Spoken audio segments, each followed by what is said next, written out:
I'd make the point again and again that academic integrity is not the responsibility, or doesn't belong to any one group of individuals. And it's a point, right, okay, that Michael had made, right, okay, that the responsibility is often seen in the context of those who are responsible for academic quality. And quite a worrying thing that he points out from the survey, the QAA survey, is the awareness, right, okay, of contract cheating not extending to all staff. And I would say it's an issue for all the stakeholders that rely on the integrity of our awards. So the higher education institutions themselves, the students, our graduates, employers, professional bodies, the general public and taxpayers. And it's all of us, right, okay, who are key people within this particular game. Just to remind you of the aims of the network, and what I want to do now is I want to give you an overview of the network's work to date, some plans for further activity, and the challenges that we face. But as I stress again, it's a collective effort. It's us and our wider networks among all our stakeholders that are involved here. The first substantive aim, is to establish the nature of academic misconduct practiced in Irish HEIs. And it's important that we recognise that we're probably only detecting a fraction of the breaches of academic integrity. So what issues are we detecting? We're not detecting all of them. What we don't know are the scales of the particular problems that we're identifying. And a questionnaire was issued to each of the higher education institutions in the network, looking for information on two things. One, the recorded number of cases of academic misconduct, and secondly, the nature of those breaches. And that data is currently under consideration. I would note, though, that not all of us count or record these in the same way. They can be quite different in different institutions. And the second substantial thing in identifying the nature of academic misconduct is to agree on a common discourse. We have developed a draft lexicon of agreed terms, a common language, right, that we can all use to identify, measure, and see what policies we need to develop and what practices we need to develop, and to see in some sense the impact of what it is we do. Second major aim was to identify appropriate measures that higher education institutions should take to prevent and address academic misconduct. And what can we do, and I'm talking here about both students and staff, to make academic integrity a core value for all, to build it into the DNA of our learning communities? And how can we up our game in terms of prevention and detection? And how can we up our game and best practice in addressing academic misconduct? And the responsibilities here are varied. The higher education institutions themselves have responsibilities within our institutions. I'm using the language, right, though I note that somebody in the comment section, right, okay, Barry Sher had suggested, right, okay, that we should move away from this, of detecting and punishing offenders. So to some extent, right, okay, what higher education institutions have responsibilities in terms of addressing the users of contract cheating services. And QQI, as a prosecutor of SA Mills, etc., are looking at suppliers of contract cheating services. And it's important to note in this that those suppliers are very often our own students, and especially our own graduates. So that's a key part, right, okay, of the work, right, okay, that we should be doing in that. The third aim was to inform communication strategies and enhancement initiatives, right? And I see this much more about soft power in this area.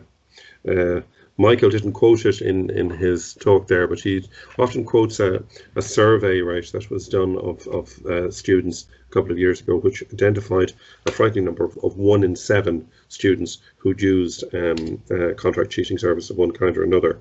And even in my own particular case, I was talking to a first-year student only a week ago who told me, and didn't see anything wrong with this at all, that he had been approached by a classmate and asked would he write a resit assignment, right, okay, that he had to do it.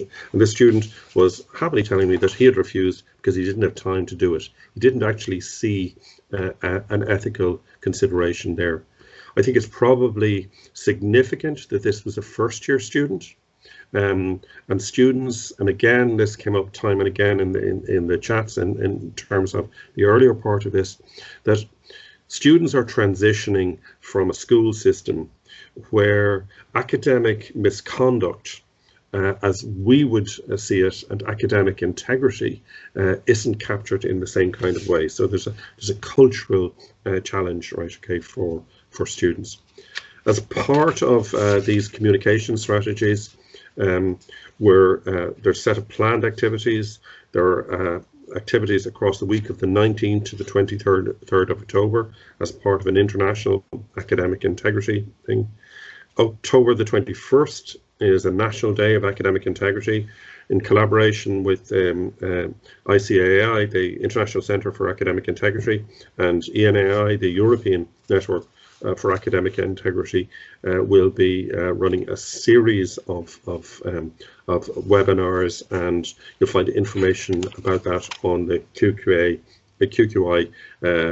Academic Integrity part of the website in due course. To get along with its work, what the plenary group of the National Academic Integrity Network agreed to set up 3 distinct working groups. The first is chaired by Dr. Yvonne Kavanagh from IT Carlow, and its role is to identify common definitions, to generate this lexicon of terms, and to identify national good practice guidelines for discussion within the network. The second working group is chaired by Professor David Croke from RCSI, and that's about establishing the nature and extent of current academic misconduct. And the aim here is to develop prevention strategies and identify areas for dedicated and enhanced activity. And the final working group, and this is the key target group, is chaired by Kevin McStravick from the Union of Students in Ireland. And this is about developing a communication strategy with a particular focus on the students in higher education. And the more than Michael had talked about the importance of peers and all of that, we recognise, right, okay, that the student community is a key target area for our communication strategy. Talk a little bit about the network and the role of members, right, okay, within that. And I see it very much as a two-way communications channel between the network and the individual HEIs. It's about sharing information. It's about sharing information with the relevant decision-making committees. So we're talking about theirs, we're talking about program boards, we're talking about academic councils, and there's a suggestion that academic integrity should be a standing item on these agendas. So this is part and parcel of a general discourse across institutions. And we don't want this to become a siloed thing with responsibility lying in one particular area. So it's important, I think, that you reach out to those who are within your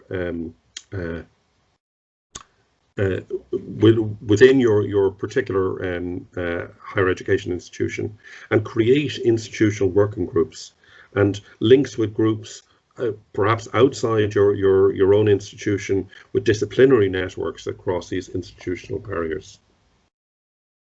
In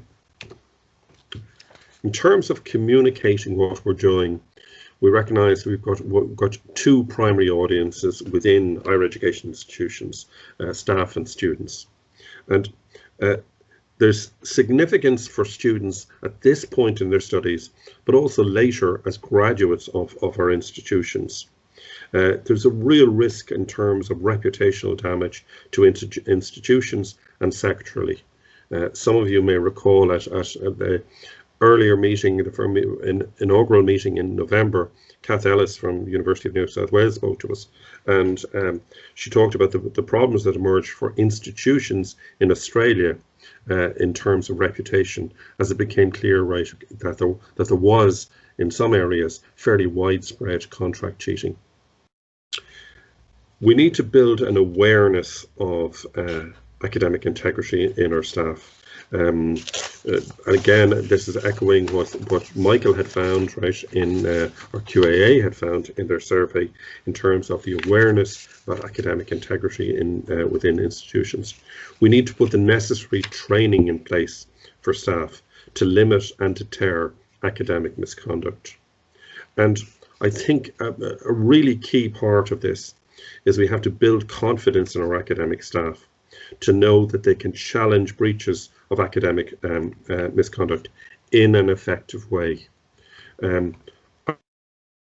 I wouldn't be surprised if the experience in your own institution echoes the experience that I found, where members of academic staff sometimes are reluctant to prosecute this to the full extent, right, is because we're putting a lot of effort on it. I'll come back to that particular point, but it's a culture that we have to create where academic staff know that they can challenge this and it will be dealt with effectively.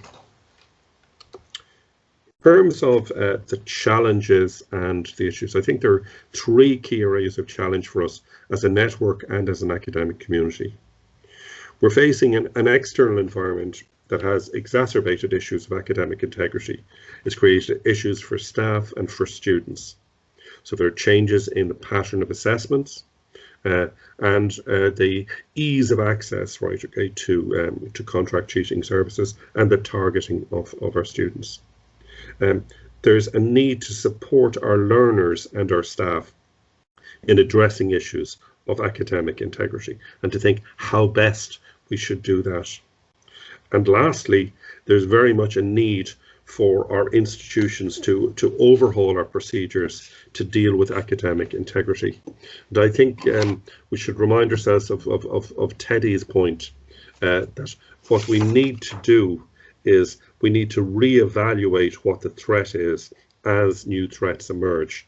So many of our misconduct and academic integrity policies were written with a different threat in place. If we look at a little bit more detail in terms of those what I describe as environmental challenges and issues, COVID, clearly the remote engagement by students. We've changed access to teaching and learning support, so students are much more independent in their learning as well. They don't have access to the kinds of supports that they would have had generally in on-campus learning. And then we have changes in assessment practices. Our modes and patterns of assessment have changed. So the question for us is whether or not our emergency pivot in learning and assessment, did it create additional opportunities for academic misconduct?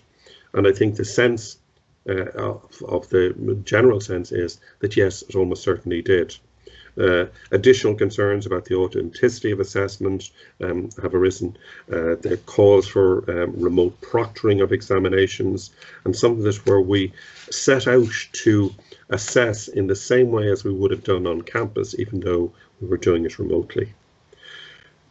The commercial sites are clearly targeting learners, but it's important to recognise that individuals are also advertising for the supply of services, and they're among the things, right, okay, that have been addressed already in terms of taking down some adverts in an Irish context. The other thing that has emerged is a number of sites you'll have come across where students are invited to share assessments.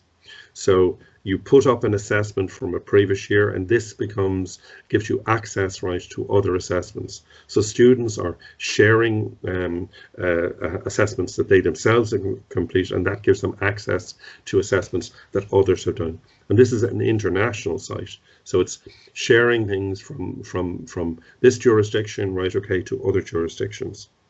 They're clearly informal sharing by peers is something there, and that's something, right, that we have to get at culturally more than anything else. In terms of the challenges to us in terms of support, student-to-student support in addressing academic misconduct is key. Creating a culture where such behaviours is clearly identified as wrong and damaging to the student community. So for learners, we want to instill good academic practices. We want to recognise that there are students who are particularly vulnerable to this, and we want to set about enabling peers to support fellow students. So support in terms of how they might address difficulties.